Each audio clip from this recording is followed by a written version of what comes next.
Welcome back to Exciting Europe. Imagine standing in the heart of the Vatican, surrounded by a masterpiece of architecture and faith. That's the magic of St. Peter's Square. This iconic piazza isn't just a waiting area for the Basilica. It's a treasure trove of history and artistry, designed by the legendary Bernini himself. Sadly, most visitors, caught up in the excitement of entering the Basilica, miss out on the square's hidden wonders. This video is your guide to unlocking its secrets. We'll uncover the fascinating stories behind the towering obelisk, the graceful fountains, the 140 statues that watch over the square, and even the subtle sundial and wind markers etched into its stones. Get ready to dive deep into the rich history and intricate details of this breathtaking space, large enough to hold a staggering 300,000 people.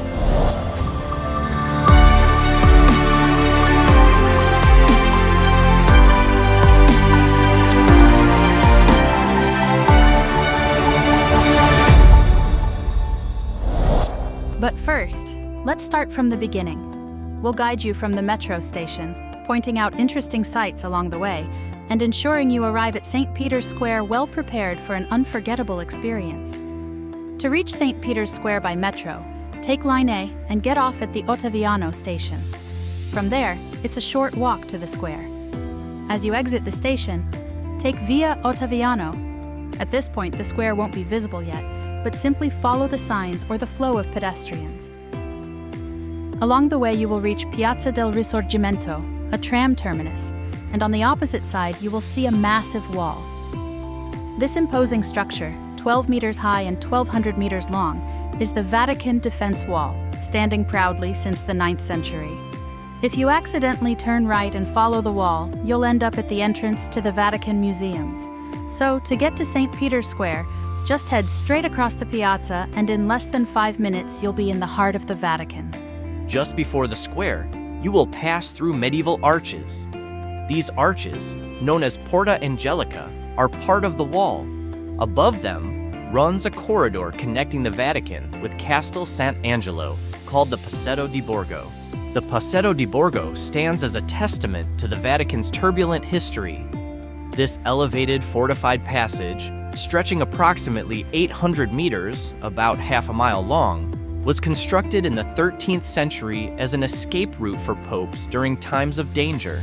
Built primarily by Pope Nicholas III, it winds its way from the Vatican City to the Castel Sant'Angelo, a formidable fortress that once served as a papal residence and stronghold. The Passetto's thick walls and narrow passage ensured the Pope's safety during perilous journeys, allowing only 2 people to pass side by side. Perhaps the most famous use of the Passetto occurred in 1527 during the sack of Rome.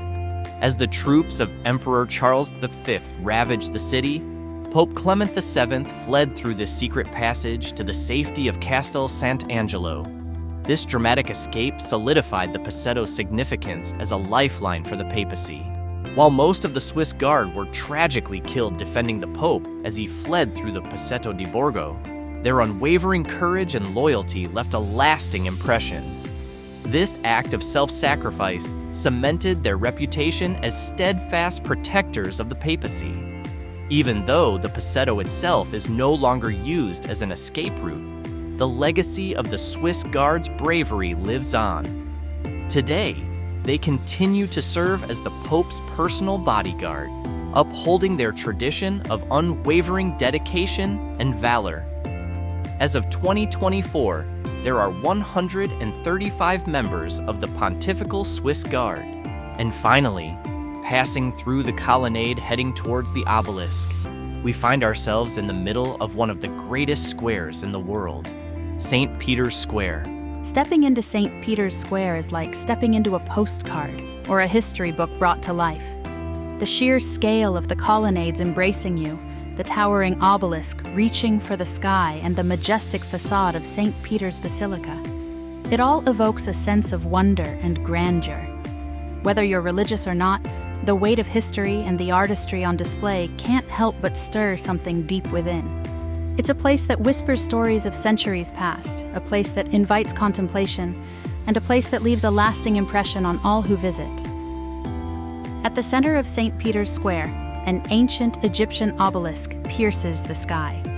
This imposing monolith, carved from a single piece of red granite from Aswan, weighs a staggering 360 tons and stands 25.8 meters tall. While not from the Pharaonic era, it was commissioned by Cornelius Gallus, the first Roman governor of Egypt under Emperor Augustus, and was likely originally erected in a forum he had built in Alexandria. Emperor Caligula brought the obelisk from Egypt to adorn his new circus, later named after Nero in the Vatican area. Remarkably, it remained standing for 1.5 millennia, the only obelisk in Rome not toppled by the Middle Ages. The original site is now marked with a bronze plaque, inaccessible to tourists and casual visitors, located just outside the Basilica's sacristy. The obelisk's relocation to its current position preceded the construction of the Basilica's nave and the present piazza. This monumental task was accomplished on September 10, 1586, with the combined effort of 900 men and 140 horses. To maintain focus, Pope Sixtus V decreed absolute silence during the operation. However, a watchful sailor noticed the straining cables heating up and bravely shouted, "Water on the ropes!" His defiance saved the obelisk, and he was rewarded with a special privilege. He requested that the palm leaves used in papal ceremonies on Palm Sunday be supplied from his family farm, for as long as his family owned it. Originally, the obelisk was topped with a globe finial. However, in 1586, it was replaced with a cross-shaped reliquary containing a fragment of the true cross, believed to have been discovered in the old sacristy at the end of the 7th century.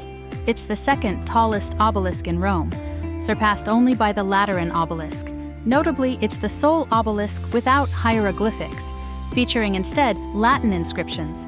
The first inscription reads, "Christ conquers, Christ reigns, Christ commands.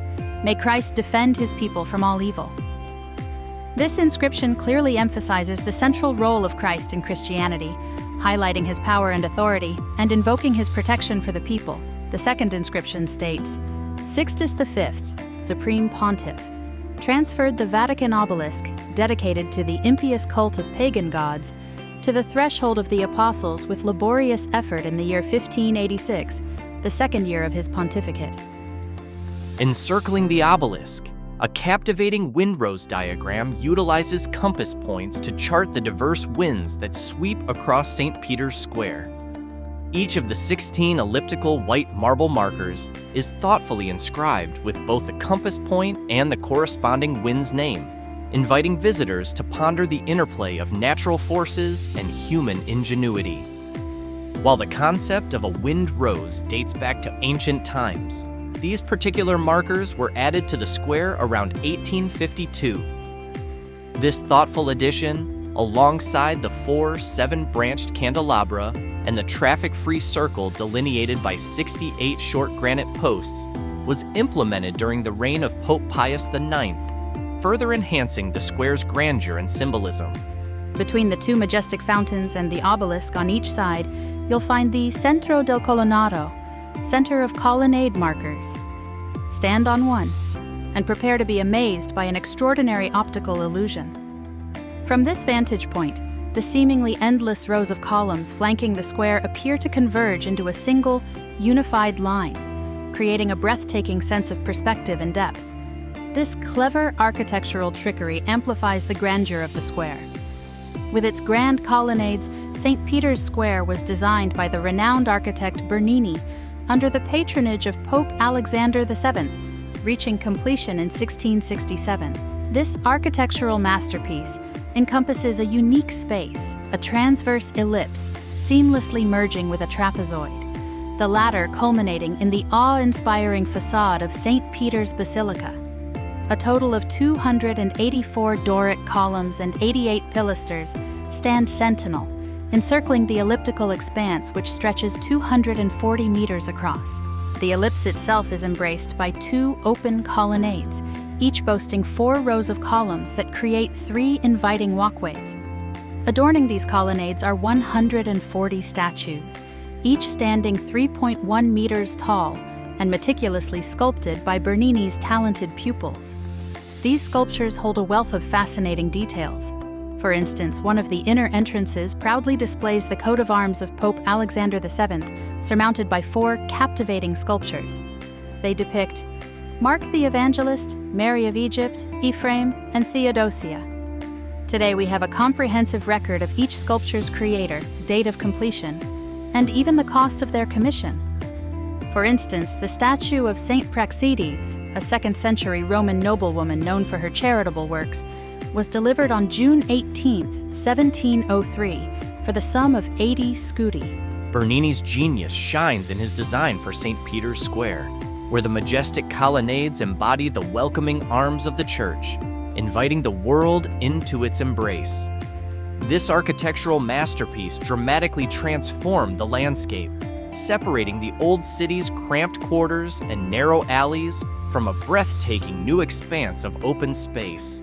Bernini envisioned that visitors, emerging from the narrow streets, would be utterly overwhelmed by the sudden grandeur and openness of the piazza, a powerful metaphor for the spiritual journey from confinement to liberation. While the construction of the Road of the Conciliation somewhat disrupted Bernini's original vision by providing a more gradual approach, it inadvertently created an unexpected delight. Though this 500-meter-long road, built between 1936 and 1950, serves as the primary access route to the square, connecting it to the Castel Sant'Angelo on the Tiber River's western bank, it also offers a captivating new dimension to Bernini's grand design. Today, from the bridges spanning the Tiber, we're treated to awe-inspiring vistas of the square and basilica, a sight perhaps not envisioned by Bernini himself. Flanking the central obelisk, 2 seemingly identical fountains grace the square. Their water, sourced from the picturesque Lake Bracciano, flows through the Acqua Paola aqueduct, a testament to the vision of Pope Paul V. The fountain on the right, designed by Maderno and originally installed in 1613, holds a special place in history. Bernini, in his grand redesign of the square, repositioned this fountain to align with the ellipse's major axis and proposed a second fountain for symmetry. This twin, however, wasn't realized until 1677 by Fontana. The older fountain proudly bears the heraldry of Pope Paul V, while its 1675 counterpart showcases the emblem of Pope Clement X, a subtle distinction between these otherwise mirroring water features. Constructed in 1817 under the guidance of Pope Pius VII, a fascinating sundial tells the tale of time and celestial movements. This scientific marvel was brought to life by Vatican astronomer Archbishop Filippo Luigi. Its simple yet elegant design features a straight line of gray granite, punctuated by marble discs, extending from the obelisk's base, serving as the sundial's gnomon towards the right-hand colonnade. It accurately marks local noon, while the shadow cast by the cross atop the obelisk reveals the sun's declination and the changing seasons. 2 marble discs at the line's ends signify the solstices, June 22nd and December 22nd, while 5 others between them mark the sun's passage through pairs of zodiac signs. Guarding the grand entrance to St. Peter's Basilica, 2 colossal bronze statues, each standing 5.5 meters tall, command attention. To the left, sculpted between 1838 and 1840, stands St. Peter, the first pope and a pillar of the Christian faith, holding the symbolic keys to the kingdom of heaven. His gaze is steady, reflecting his unwavering commitment to his calling. To the right, we find St. Paul, the apostle to the Gentiles, clutching a sword and a scroll, symbols of his missionary zeal and martyrdom. This statue, crafted in 1838 by Adamo Tattolini, complements its counterpart, further emphasizing the importance of these 2 pivotal figures in Christianity. These imposing figures serve as powerful reminders of the foundational figures of Christianity and their enduring legacy. Their placement at the threshold of the basilica invites all who enter to reflect on their faith and the sacrifices made by those who came before. Nestled between Maderno's fountain and the imposing statue of St. Paul, a simple yet poignant marker commemorates a pivotal moment in history, the attempted assassination of Pope John Paul II. This unassuming stone marks the exact spot where, during a Wednesday papal audience on May 13, 1981, the beloved pontiff was shot. It serves as a solemn reminder of the fragility of life, the power of faith, and the resilience of the human spirit. As visitors pause at this marker, they are invited to reflect on the Pope's remarkable recovery, his unwavering message of forgiveness, and the enduring power of hope in the face of darkness. The Pope, after being shot, spent 3 weeks recovering in the hospital, while his would-be assassin received a life sentence. However, in an act of clemency, the assailant was released in 2010. John Paul II, deeply devoted to the Virgin Mary, firmly believed her intervention saved his life. As an expression of gratitude, he commissioned a mosaic of the Madonna and Child, titled Mater Ecclesiae, Mother of the Church, to be placed in an edicule overlooking the very spot where he was shot. This serves as a poignant reminder of his miraculous survival and his profound faith. It's time to join the queue for the St. Peter's Basilica. But before you do, take a moment to appreciate a curious quirk of geography.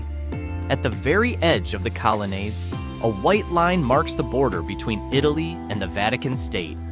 No passport control, no stern-faced guards, just perhaps a lone police car standing sentinel. It's a whimsical spot to capture a photo, one leg playfully planted in each country, a testament to the unique blend of history, faith, and geopolitics that converge in this sacred space. From here, you can clearly see the Apostolic Palace, the official residence of the Pope, a sprawling complex that houses not only the Pope's private apartments, but also various administrative offices and the Vatican Library. The Sistine Chapel, renowned for its Michelangelo masterpieces, including the breathtaking ceiling frescoes and the Last Judgment, stands as a testament to Renaissance artistry and religious devotion. And finally, the magnificent dome of St. Peter's Basilica, designed primarily by Michelangelo, dominates the skyline, a symbol of the Catholic Church's enduring power and architectural grandeur. It's an ensemble of architectural marvels that evokes centuries of history, faith, and artistic brilliance. This video is part of our Unveiling the Vatican series, providing unmatched in-depth explorations of the Vatican State, St. Peter's Basilica, and the Vatican Museums. Subscribe and stay tuned for more enriching adventures.